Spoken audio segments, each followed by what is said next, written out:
Wateki walikuwa wapi maneno ya uasi na fujo yanatamkwa? Mheshimiwa Heche alirudia mara 3 na akisema wanajipanga hatua kwa hatua, sio kwamba wao hawatoshiriki uchaguzi tu. Aliongeza uchaguzi hautafanyika. Uchaguzi hautafanyika, sio hatutashiriki. Uchaguzi hautafanyika. Hautafanyika. I'm telling you. Tuko determined kuhakikisha uchaguzi haufanyiki. Kwa maana ipi hautafanyika? Na kwa nini iwe ile siku ya uchaguzi? Huoni kupiga kura ni haki ya Mtanzania?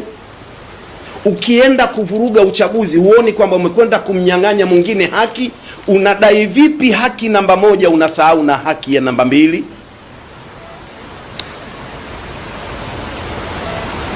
Linafikirisha. Unatamani uulize swali, au baraza la maaskofu linahusika?